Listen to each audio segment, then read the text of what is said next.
اعوذ باللہ من الشیطان الرجیم بسم اللہ الرحمن الرحیم۔ ہم لوگ نقوش امامت میں 11ویں امام امام حسن عسکری علیہ السلام کی زندگی پڑھ رہے ہیں، اور امام حسن عسکری علیہ السلام کی زندگی میں جو آج عنوان ہمارے پاس ہے وہ شیعوں کی مالی پشت پناہی، یعنی مالی مدد کرنا اور حمایت۔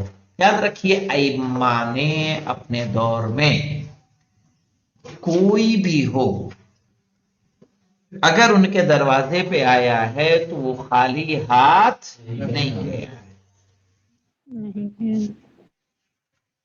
جناب 10ویں امام سے باقاعدہ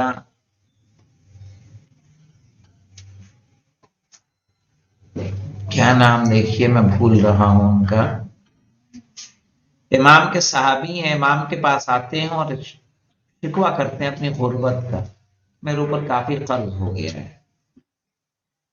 تو امام نے کیا دیا؟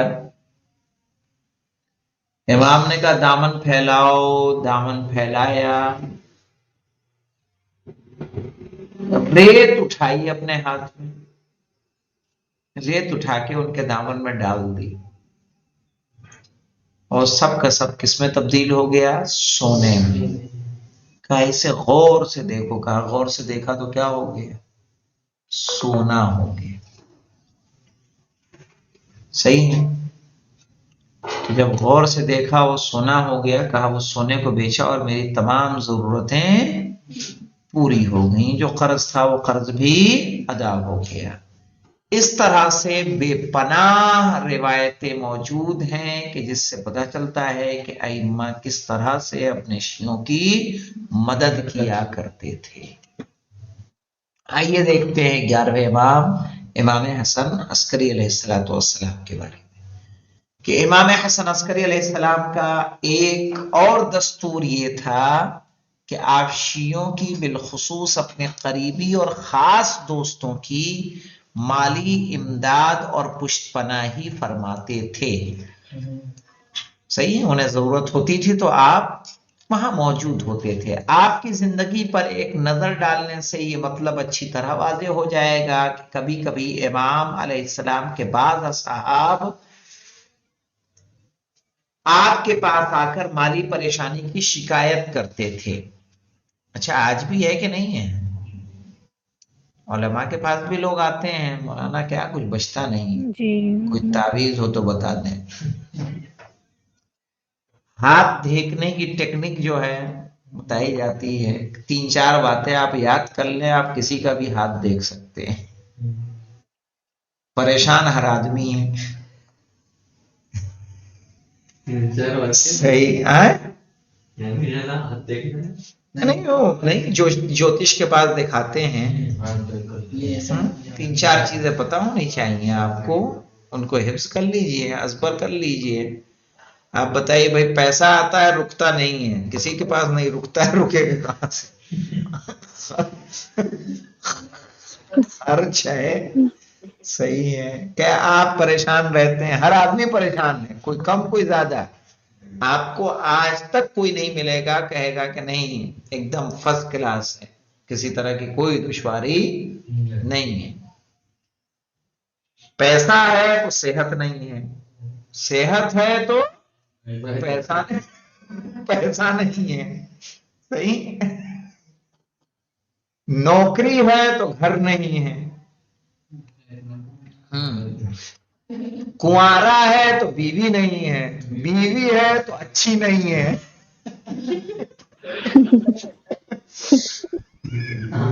ہاں بچے ہیں تو ڈھنگ کے نہیں ہیں، نہیں ہے تو الگ شکوا۔ تو پریشانیاں ہر انسان کی زندگی کو گھیرے ہوئے ہیں۔ تو اب ایسی صورت میں دیکھا جائے تو کیا اگر کوئی امام کے پاس جاتا تھا تو امام اس کی مشکل حل فرماتے تھے، صحیح ہے؟ تو دیکھیے ظاہر ہے آج ہمیں علم نہیں ہے کہ اگر ہمارے امام ظاہر ہوتے تو ہمارے لیے کتنی آسانی ہوتی، صحیح؟